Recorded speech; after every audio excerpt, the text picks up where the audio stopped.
Assalamualaikum warahmatullahi wabarakatuh. Bertemu kembali dengan saya Yudi Andoni, dosen jurusan Sejarah Universitas Andalas. Akhirnya ditarik juga rem darurat oleh gubernur pusat itu. Buka kawan dalam diskusi daring kami beberapa waktu lalu. Saat ini dengan kondisi COVID-19 yang makin menyerang membabi buta, kami memang memutuskan pertemuan rutin dilaksanakan kembali melalui online. Ini adalah pertemuan pertama setelah luring di era new normal sekarang. Kawan lain tampak masih belum merespon. Terlihat masih ada yang kesulitan mengaktifkan suaranya di laptop masing-masing. Maklum, sudah lama tak berdaring-daring. Apa yang ditarik, tanya kawan lain.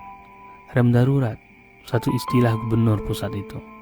Istilah dia bahwa penduduk di wilayah kuasanya sudah pada fase genting akibat banyak warganya yang terkena COVID-19.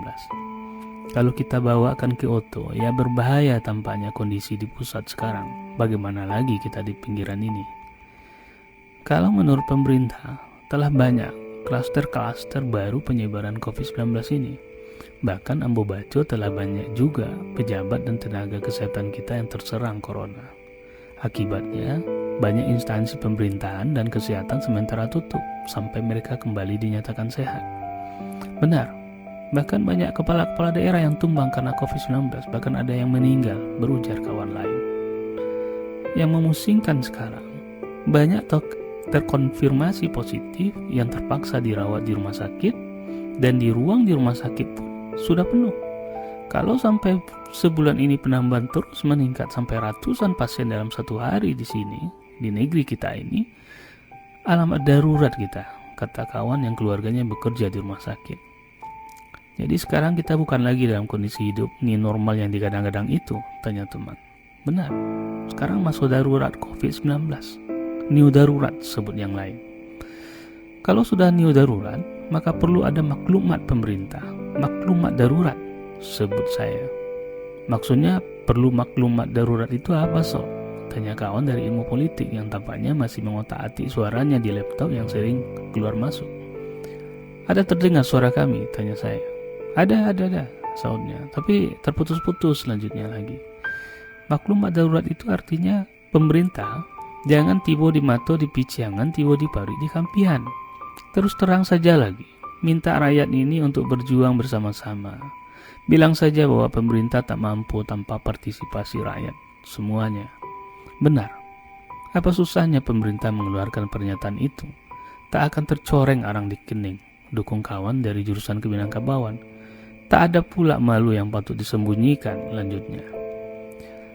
Pada tanggal 19 Desember 1948, pagi siap subuh, tentara Belanda menduduki ibu kota Republik Yogyakarta kala itu.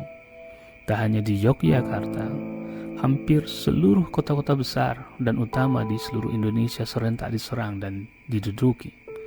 Tak butuh lama mereka berhasil menguasai dan melumpuhkan segala jajaran pemerintahan Republik Indonesia. Semua terkesima. Namun, syukur Hatta dan beberapa pimpin yang arif kala itu telah meramalkan kondisi seperti ini, bahwa Belanda tak akan pernah berhenti menggerogoti daya hidup Republik yang masih dianggap milik mereka. Beberapa bulan sebelumnya Hatta telah merencanakan berbagai skenario bila benar Belanda akan membabi buta menghancurkan Republik Indonesia karena minimnya sokongan dunia internasional terhadap mereka. Untuk itu, Hatta telah mengatur langkah-langkah strategis termasuk akan menyerahkan dalam tanda kutip stater Republik kepada Syafruddin yang sengaja ditinggal untuk menanti hari tersebut bila benar-benar terjadi. Dan seperti bayangan Hatta, hari H itu terjadi melalui agresi militer II. Sebelum tentara Belanda memasuki istana negara, tempat pemerintah pusat berdiam, Hatta dengan cepat membuat maklumat darurat tanggal 19 Desember 1948. Tertulis di antaranya, pada rakyat seluruhnya, Belanda telah mulai menyerang setelah kita berbulan-bulan berunding dengan jalan damai untuk menyelesaikan soal Indonesia. Dalam keadaan genting ini, saya tidak akan berbicara panjang, hanya sebagai kepala negara menyampaikan beberapa pesan kepada rakyat seluruhnya. Musuh mau mengepung pemerintah. Tapi Republik Indonesia tidak tergantung pada nasibnya orang-orang yang menjadi kepala negara atau yang duduk dalam pemerintahan. Rakyat harus terus berjuang, dan saya percaya bahwa seluruh rakyat Indonesia bersedia untuk meneruskan perjuangan kita ini. Selesai mengeluarkan maklumat daruratnya, pemerintah kemudian menyerahkan dalam tanda kutip starter Republik melalui kawat pada Safrudin yang sedang di Sumatera.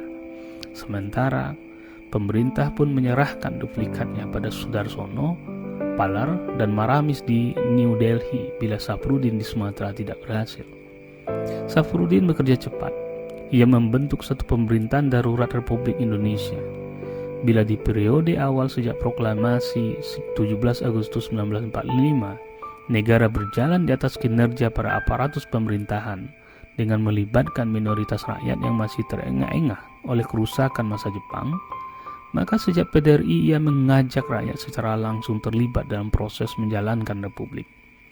Kondisi darurat tak lagi dipikul sendiri oleh orang-orang di pemerintahan, tapi oleh seluruh eksponen republik, para petani, nelayan, guru, bahkan para siswa di segala lapisan pun berani unjuk diri melawan tentara Belanda. Mereka dengan kemampuan yang ada berkontribusi melawan kondisi darurat tersebut, meski taruhannya harta dan nyawa. Meski di awal-awal terseok-seok antara putus asa dan harapan, di antara kepedihan dan doa, Syafruddin dan PDRI bersama rakyat yang dipercaya berhasil menghadapi kondisi darurat. Tentara Belanda terpukul mundur dan malu menghadapi kekuatan rakyat yang ternyata di luar ekspektasi mereka. Meski menghadapi intimidasi dan kekerasan, rakyat karena dipercayai menghadapi kondisi darurat berhasil membawa republik menuju cita-cita proklamasi 17 Agustus 1945, merdeka dan menang perang. Ibarat rem mobil, seorang kawan melanjutkan, kalau rem darurat telah ditarik, ada beberapa kemungkinan yang bisa terjadi, katanya. Pertama, penumpang pasti terkaget-kaget kalau sekarang kondisi sudah di tepi tubing. Kedua, kalau rem darurat telah dipakai, kondisi bisa jadi di tengah jalan yang ramai dan rawan tabrakan. Tapi yang lebih sukar dibayangkan, kalau penumpang mobilnya menjadi histeria karena keterkejutan tiba-tiba berhenti mendadak tanpa pemberitahuan lebih dahulu. Tapi ada rem darurat yang patut ditarik sekarang, menggantung ucapan seorang kawan. Kami menanti. Tampaknya ia menikmati situasi ini. Ia tersenyum. Dengan ringan ia bilang, merem mulut masing-masing kita. Apalagi kini kondisi sedang darurat. Kurang-kurangi jualah kesok tahuan kita atas apa yang kita bukan ahli di dalamnya. Itu saja sudah mengurangi masalah kita menghadapi COVID-19 kini. Entah siapa pula ia sindir, tapi siapa pula yang merasa tersindir karenanya.